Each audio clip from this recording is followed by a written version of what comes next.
Hello and welcome to Decoder. I'm Nilay, Patel, editor-in-chief of The Verge, and Decoder is my show about big ideas and other problems. We've talked a lot about generative AI on the show lately, which is a very big idea that is causing quite a few problems. And one thing we keep hearing about over and over again is that generative AI is causing a lot of problems in schools.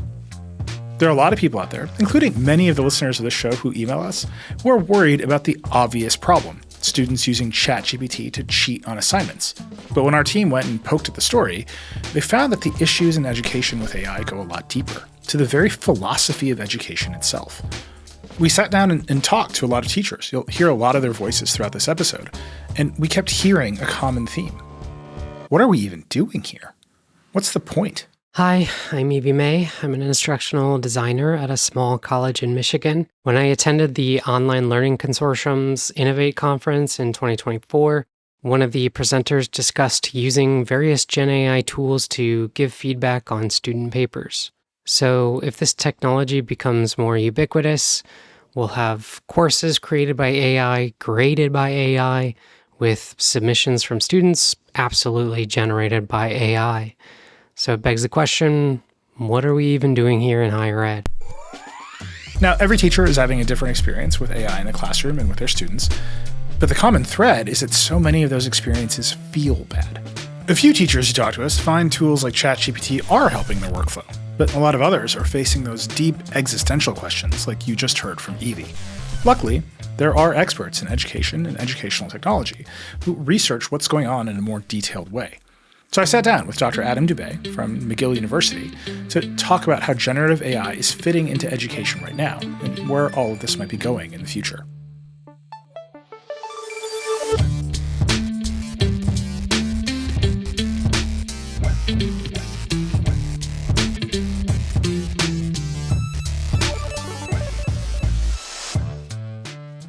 Dr. Adam Dubay, you are Associate Professor of Learning Sciences at McGill and co-lead of the McGill Collaborative for AI in Society. Welcome to Decoder. Thanks for having me here, Nilay.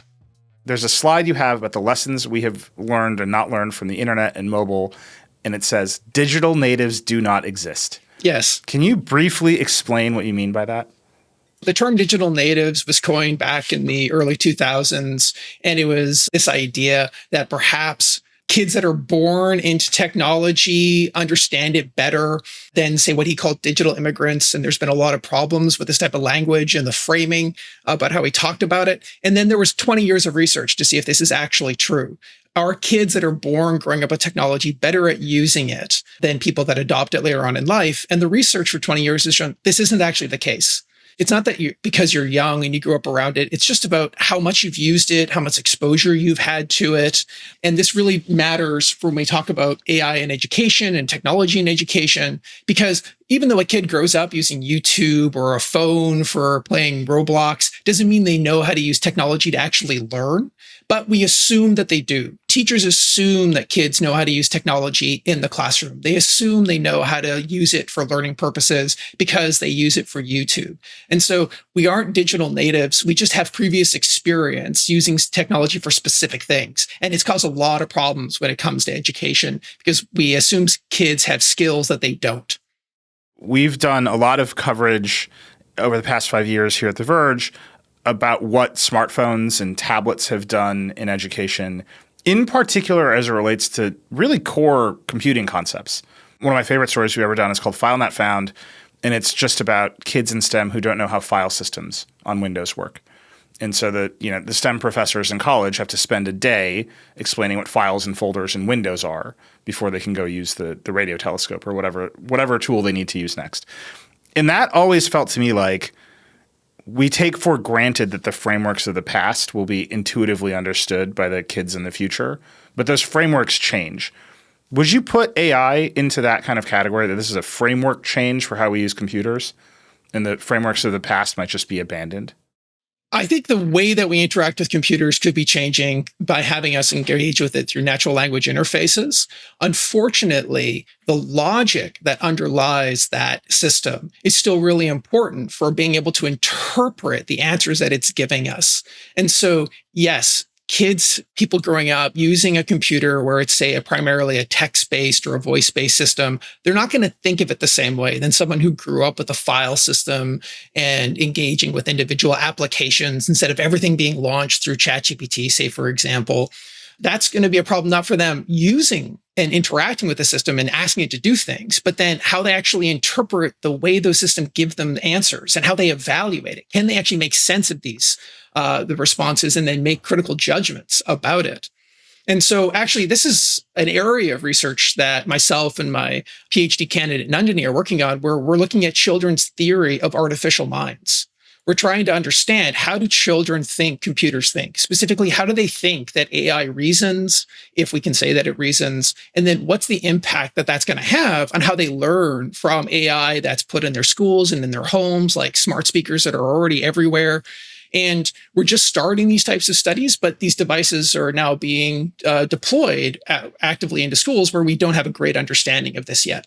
That idea that we don't really understand AI yet, that a lot of people don't know how it works, and that we have no long-term data about its effects in the classroom because it's so new, well, that's a really big point of contention that we heard from a lot of teachers. I'm recently retired high school English teacher Ann Lutz Fernandez. During my last year of teaching, I began to see more students using generative AI to replace their own reading, thinking, and writing, even creative and personal writing. We're treating children like guinea pigs on an untested and unproven and unregulated host of products. It feels to me like we haven't learned some key lessons, a lot of them very recent. One of those during the pandemic was the costs of unhuman teaching and learning. And I worry that as we did with cell phones and over-reliance on one-to-one devices, we're going to wake up a decade or more from now and realize we jumped on a tech bandwagon that keeps kids tethered to screens, harms them, and harms learning. That shift to personal one-to-one devices was really huge. And it means that there are a lot of screens in K-12 education now. And it feels like there are some lessons we should learn about how those prior technologies were introduced. I was a math cognition researcher that looked at how children understand simple things like learning how to add. And then I got into studying technology because Apple came out and was pitching the iPad as the future of education. And then a bunch of math apps were launching that were saying, okay, this is how your child's going to learn math the best. We were actually testing this early on back in 2011, 2012. We were giving kids a bunch of different iPads with learning apps. And you would think that the kids knew how to use them, but 90% of the interactions they had with that learning app were actually complete mistakes and errors. They were just randomly tapping around the screen. And so there was a lot of guessing, but the apps actually had no negative consequences for getting stuff wrong. So we called this as just being the app was too dumb to cause a mistake. It didn't matter if you interacted with it in a random way. It always just progressed. So this sort of idea that kids get how to work with technology is actually a byproduct of an oversimplified design of a lot of the apps that are used for learning. And then now we've got new systems coming in where it seems like, well, kids can just talk to AI speakers and they can just talk back to them. And an example of this is that video that Sal Khan put out with Amigo Tutor. It's like, well, look, I can just sit my kid down in front of this and I can say, teach him how to solve this math problem. And it just does the thing. Okay, but is that child actually benefiting from that experience? Are they interpreting the lesson correctly? Is that going to help them understand it? Is that a good way to teach whatsoever? But because it looks so easy, we get convinced that this is somehow useful. And I think that's going to be a problem right now with the generative AI tools that are coming out and the way they're being pitched. So kids aren't predisposed to using iPads or AI any better or more competently than adults are. In fact, they might be worse at it if they don't have the experience they need to be able to tell how AI is really working. But even still, research from Pew in January found that about a quarter of teens were already using ChatGPT in their schoolwork. That number edges up to a third for high school juniors and seniors. In May, the College Board published research saying 84% of high school students were using some kind of generative AI tool in some way for schoolwork. Does that match up with the numbers you're seeing in your research? I looked at research by Victor Lee. He looked at 4,000 high school students. And what matters, not just if they're using it, but what they're using it for. And so the biggest use of them is that students in high schools are using it to explain concepts to themselves. So that's 80% of them. And that's gone up from a year previously. They're using it to generate ideas for assignments, and that's about 70% of the use cases. And then they're using it to summarize texts instead of reading it. 40% are using it to edit portions of text. And then at the very bottom, and I think this is something that probably people are going to disagree with, is that only 10% of students are actually reporting that they're using it to generate their whole assignment, which is what people are really worried about when they think about AI cheating in schools. But that number is pretty consistent and hasn't really changed over the years. The percentage of students that report actually cheating has stayed around 10%. It's just how they cheat changes over time. So paying someone or copying stuff off the internet, and then now. And so the numbers that you say reflect what we see, but then we're like, how are they using it? They're using it in different ways for different purposes. And then we can debate whether or not these different uses are even good whatsoever. Obviously, cheating's bad, but is it good at summarizing text? It's not. But that's where we can get more nuanced questions about like these different uses. Is that actually going to be beneficial for students learning? Can I just ask about the cheating number specifically for 1 second? Are you just finding that no matter the technology, 10% of students are dumb enough to self-report themselves as cheaters? Is that what that demonstrates? I like the framing.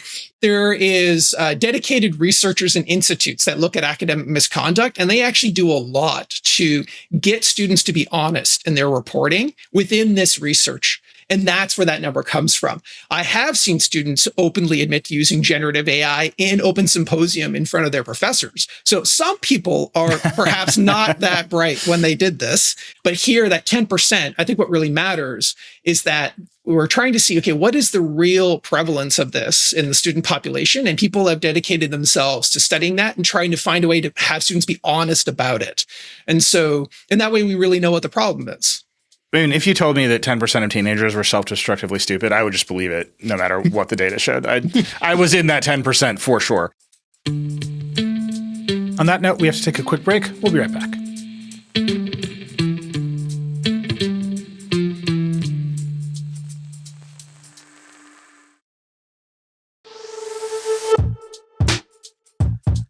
Welcome back. I'm talking with Dr. Adam Dubay about what his research is saying about generative AI in schools.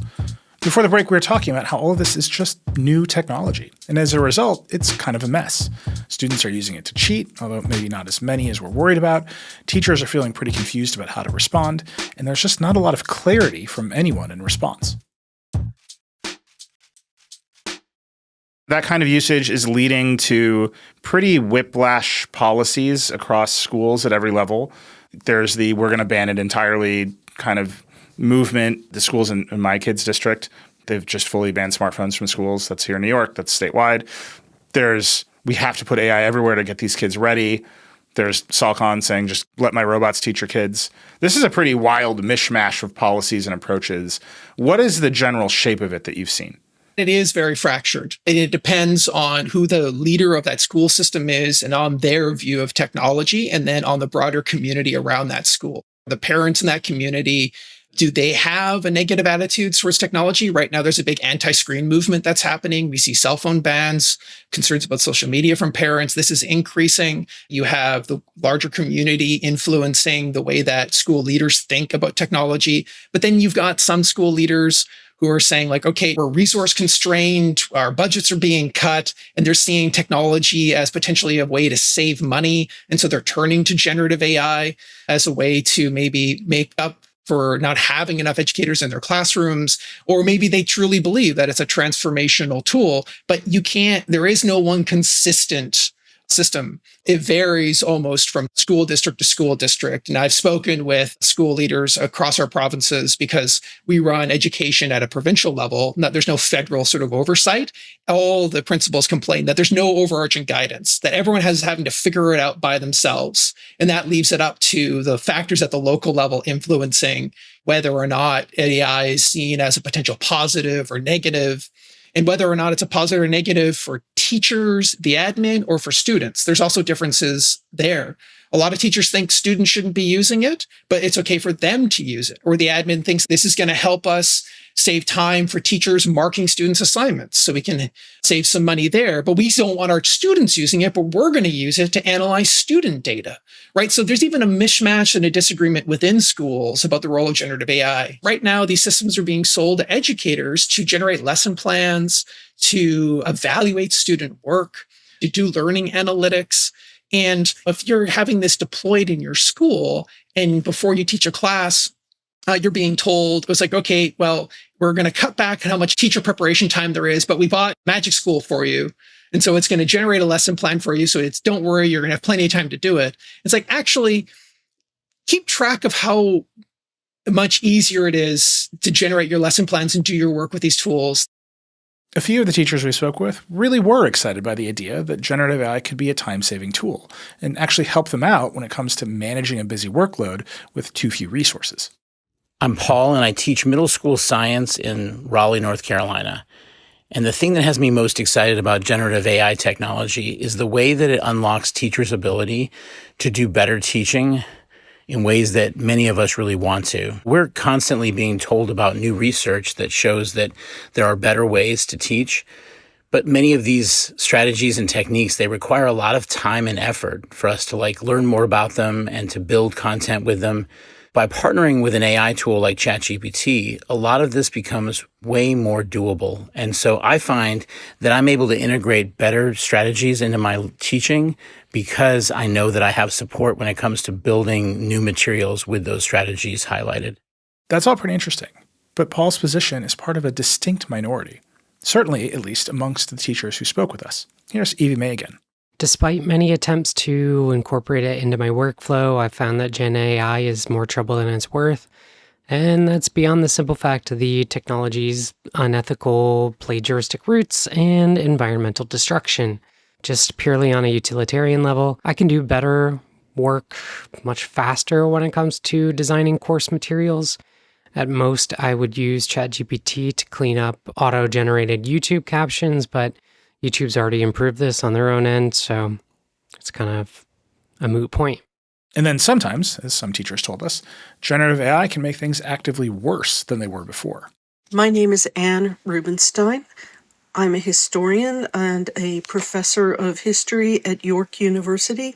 One of the things that I do as a scholar is I help prepare collections of documents from the past on specific topics that are then published as part of a digital history project that goes out to university libraries mostly. Because I am a historian of Mexico, the documents that I'm preparing for them are Mexican. And they're in Spanish. The publisher decided that we should, along with providing the original documents, we should provide translations into English, since that's the language that the majority of people using these teaching tools are going to be comfortable with. So great. I said, great, I've got a friend who's a translator. We'll get them to translate these documents. No problem. And they said, oh, no, we've bought new software that will translate for us, and we don't need to go to the expense and trouble of hiring a human translator because this translation software is going to be great. And I was skeptical, but I said, sure, let's try it. And so we tried the software, and here's what it did. It hallucinated. It made crap up. It inserted entire sentences, and in a couple of cases, entire paragraphs into the document that did not exist in the original.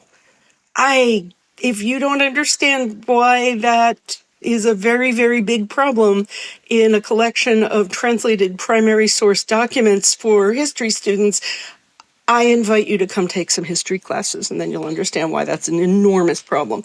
Luckily, the publisher also understood this was an enormous problem. So what they decided to do was hire a translator whose job it was to go through these machine-translated documents and restore accuracy and clarity to them.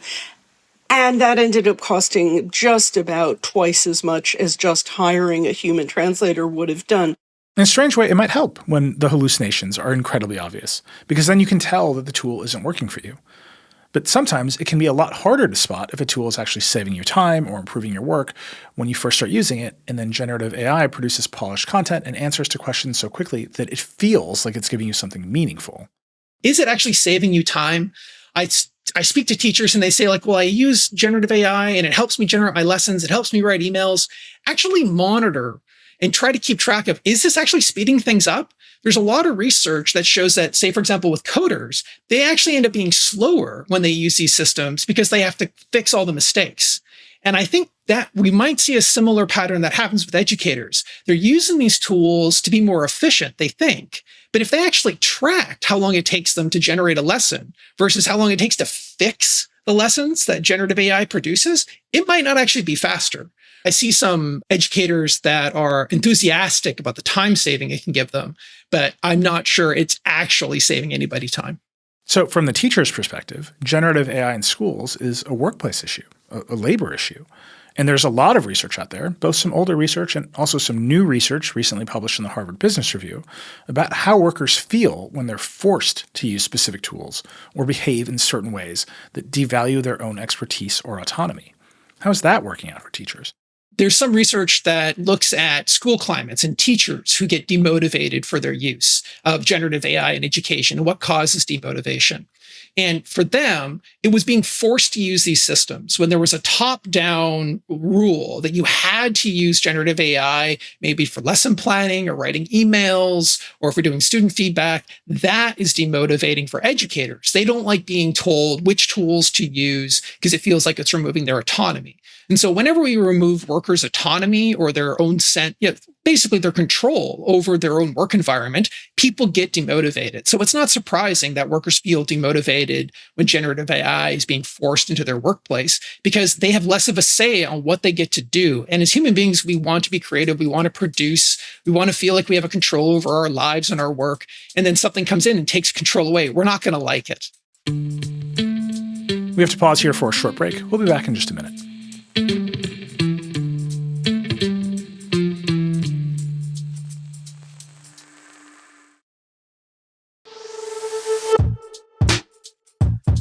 Welcome back. Before the break, we were discussing how generative AI is affecting teachers. For school administrators and people in the classroom, generative AI is a workplace issue. But the really big question, the one everyone is concerned about, is what these tools are doing for students. As we've discussed, there are studies that say generative AI in the workplace can actually demotivate adult professionals in a lot of ways. But anyone who's watched a kid really engage with ChatGPT's voice mode or Google Gemini can see that a conversation, no matter how one-sided, can really keep a kid's curiosity going when they fall down that rabbit hole, and maybe even teach them something. So could there be some upsides to generative AI chatbots when it comes to learning? It does seem that using these tools can increase affective motivation when it was designed to do that. Why is that happening? Is it the way these things talk to us? They congratulate us on our questions. They always provide an answer. It's a very positive experience. So maybe that sort of paradigm is causing the increased use of these systems, which is creating a loop of query and response and query and response. And that makes a lot of sense. From a design standpoint, if you're trying to make a system where you want people to use it more because you're trying to make the case that you need the data centers and everything else in the use levels, it's like, well, let's positively reinforce questions and answers and make it a very rewarding experience to ask us things. But at the same time, it's always positively providing you these answers, but sometimes it's wrong. Well, what if they changed it a little bit and they said, okay, well, I can't actually answer that question for you because I'm not sure if it's right. What if it was truthful? Well, then people might stop using it as frequently.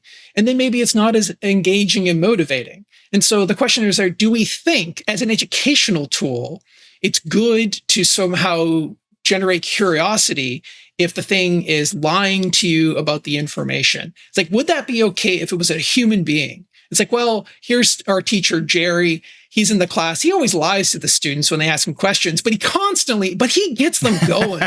It's like, well, that seems like a really weird position to take when we translate this over. There are some core skills that you should definitely have to learn. I actually think math is one of them. But, I do have friends who are like, screw it, I have a calculator. Mm-hmm. I can literally Google the answer to unit conversion and I will never think about it again. ChatGPT is that on a massive scale, right? You can just hand over some amount of skills to this robot about thinking about a lot of things. And maybe you'll just not be motivated to learn those skills because there's a backstop. Whether or not the backstop hallucinates, you'll know there's a backstop and you'll never be motivated to learn those skills. Have you seen that dynamic play out? The classic example, as you said, is the calculator. And some people say that it didn't matter that we put calculators in classrooms. I actually had a colleague, Joanne Lefebvre, that looked at this throughout the 90s and 2000s in Canada. And we actually saw a decrease in math scores directly correlated with increase in calculator use. Because when you're using a tool to do thinking for you, you're not practicing and actually encoding the information well enough to actually recall it later on. And so it's not surprising that when people use generative AI to do work for them, that they're not able to do it independently. Being able to store information in your memory requires effortful practice. It requires effortful memorization. It requires reflection. It requires thinking about, okay, what am I trying to understand? And connecting that to my other understanding. That's what builds a strong knowledge network. And when you use systems that just generate answers on your behalf, you don't engage in those practices. It just gives you the response and you passively consume it, and maybe you don't reflect on it. So it's not surprising that with the use of generative AI, one of the big effects that we see is that people are able to produce maybe work that looks more polished, but they don't remember the work that they actually wrote. That MIT study is the example that a lot of people have heard about, where they had people writing essays with or without ChatGPT or Google, and students had very poor memories for the essays that they wrote using ChatGPT. Well, that's because they actually weren't reflecting on their writing. They weren't engaged in the work that it takes to actually form substantial memories so you can remember it later on. Now, should we care? Like, that's the thing. It's like, well, who cares? If you can produce the product and if you can produce the work in the end, it's like, it doesn't matter. Well, if we think of a future down the line where if you're using these tools to produce a piece of work, who is actually able to evaluate whether or not that work is any good? If everyone is just in the same level of expertise of just, well, I've used all these tools to produce the work. You actually don't have the internal knowledge. You don't have the internal skill set to say, like, is this good writing? Is this a strong idea or not? You don't know anything about the literature. You don't know anything about the area that you're actually studying because you just use these things as the reference. Now, the people always say, I don't need to it's like, oh, I can just use a calculator. Well, I bet that person doesn't have to do mathematics in their job every single day, right? So they're not regularly having to do unit conversion on the fly. So it doesn't really matter because they don't use it. But in your profession, in your daily lives, access to information really does matter. If you have to grab something, you don't want to have to turn to an external tool to make a judgment in a moment. I shouldn't have to be talking to you in this conversation and then having ChatGPT open over here to ask it things so I can have a conversation with you. That wouldn't be an actual productive conversation. It would impede how well I interact with my daily lives and do my job. And so it does matter when we don't actually know things and have a knowledge base on which we work. So then teachers are left with the challenge of getting students not to let ChatGPT do the thinking for them, at least not in class. Sometimes addressing it head on is the way to go. Here's Anne Rubenstein again. What I've worked out to do with the first-year undergraduates especially is not so much to tell them that they can or can't use this stuff to help them in their process of becoming history students, but to think with them about the ways in which this particular kind of software is likely to lead to bad results for historians in particular. What I tell them is, as historians, we have a social responsibility to get our facts exactly right. Not only to say exactly when the specific event happened, but if we're quoting to back up our assertions, which we frequently do, we have to say who was speaking and also how we know what words they said, and also to quote their words precisely in the precise order, not to add any, not to leave any out, and to say where and when this quotation was made and to put it in its context.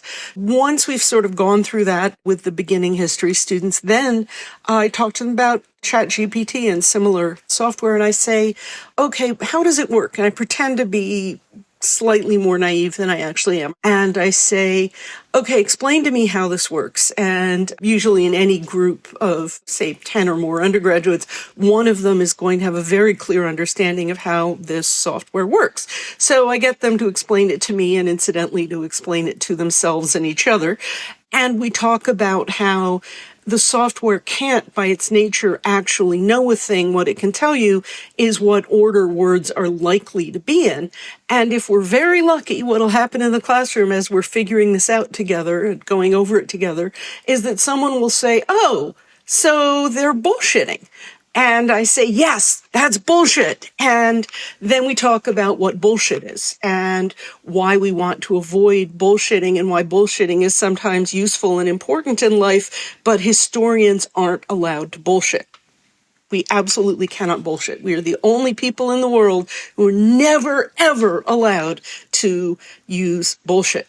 And so then the lesson is you can use ChatGPT and similar software for all kinds of things, but you cannot use it in conducting historical research or writing about history because it is the exact opposite of what historians are supposed to do. What Anne just described, being able to talk through the reasons why you would or wouldn't want to use a specific tool, is really important. Because ChatGPT is just that, a tool. And students who are under a lot of different pressures might reach for any tool they have at hand. And maybe, aside from that 10% Adam told us about who are happy to just cheat, maybe it's not hard to see what pressures students are reacting to. In a way, they're just behaving rationally inside of the system that they're a part of. And that itself is a kind of problem. Are the educational systems we've set up actually designed to prioritize learning as an incentive for the students? I'm Brian S., and I teach technical communications at a Midwestern Research One university. I have a lot of engineering majors in my classes, and my job is to teach them how to speak about engineering things to non-engineers. The big effect large language models have had on my job and my students is that it's really forced me to recognize how differently I see what's valuable in the classes from at least some of my students. In my classes, I teach a lot of how to write things. Some of it is format, but more of it is about tailoring a message to an audience, translating concepts from expert to non-expert. But as with most writing classes, the grades are based on the finished product, the user manual or the proposal or the report. I use those to evaluate how well the students have internalized the tools I've been showing them how to use. LLMs promise that they can create those documents without having to learn all those intermediate steps. And when they're being used by a person who already has those skills, they can take some of the grunt work out of it. My students don't have those skills yet, and if they lean on LLMs now, they'll never develop those skills. But for a pretty good-sized portion of my student body, that's not a problem because one, they have limited time and they have physics exams and so on, and two, because they get graded on the finished product. For me, the finished product doesn't really matter. I've read enough proposals for free student parking on campus for multiple lifetimes. But for them, it matters because it can affect their academic standing, potentially their financial aid, and they believe that it can affect their ability to get a job or an internship. The grade matters a lot more to them than to me, in other words. So it makes sense that if there's a tool that promises a product that will help them pass so that they can concentrate on the stuff that they feel is more important to their career, of course they'll think about using it. That's the real tension at play here. How do we convince students that the value in the class is learning how to do things when the thing we measure is the end product, especially when there's a tool that can take some of the pain out of producing that product? Learning isn't just about homework. Homework is useful practice. But our systems reward the end product over the process. They reward the completion of the homework over the actual learning. So how would we need to change that so that students don't want or need to outsource all of their thinking to AI? Here's one final thought. My name is Todd Harper, and I am a professor of game design at the University of Baltimore. A thing I've observed in 15-ish years of teaching at the college level is how much refocus there has been on the product when it comes to course assignments, papers, presentations, whatever. Students are aiming for the grade because the grade is the thing that hooks into important metrics. It's the thing that hooks into whether they graduate or not. Sometimes it influences financial aid, et cetera, et cetera. And students are under tremendous pressure that affects how they approach their college education. My university largely has students who are focused on getting out of here and getting a job. A lot of them work full-time or are full-time caregivers or have some kind of equivalent everyday pressure on them. They're taking multiple courses at a time. They're trying to make it all work out. And if a tool comes along and says, oh, you got a paper due, just plug the question into me and I'll give you a plausible sounding result. And then the student can be like, great, that's one thing I can check off the list so I don't lose my mind trying to be alive in 2025. I get why that would have some appeal, but pedagogically, educationally, we don't assign homework, papers, presentations, projects. We don't give those to students because we want something in return. The thing that they give to us is not the point. The point is that when they're looking up sources or drawing the art or creating the thing that they turn into us, they are exercising the skills and the learning that we want them to develop in our classroom, that they have come to our classroom to develop. And yes, we have to evaluate them and we can't be there for the process. So they do have to turn something into us, right? Like the product is how we evaluate the process through the result. But the process is the important bit. And if what's turned into me, looks, air quotes, looks right, looks plausible, which LLMs can be good at. In fact, it's probably the only thing they're air quotes good at, is making things that look plausible. But if the student didn't do it, if there was no process, then what are we doing here? No real learning has happened. All that's happened is that somebody ticked off a box on a to-do list. And I think it hurts students when that happens. What we need is not more tools that produce product. What we need is fewer stressors, financial, cultural, social, whatever. What we need is less pressure on students so that they can actually do the things that they need to do to get an education.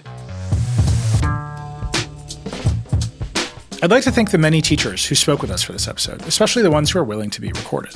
I'd also like to thank Dr. Adam Dubé for taking the time to join me, and thank you for listening. I hope you enjoyed it. If you'd like to let us know what you thought about this episode, and I'm sure a lot of you do, you can email us at decoder@theverge.com. We really do read all the emails. You can also hit me up directly on Threads or Blue Sky, or you can leave a comment on our YouTube channel. You can watch full episodes at DecoderPod. We also have a TikTok and an Instagram. They're at DecoderPod too. They're a lot of fun. If you like Decoder, please share it with your friends and subscribe wherever you get your podcasts. Decoder is a production of The Verge and part of the Vox Media Podcast Network. The show is produced by Kate Cox and Nick Statt. It's edited by Ursa Wright. Our editorial director is Kevin McShane. The Decoder music is by Breakmaster Cylinder. We'll see you next time.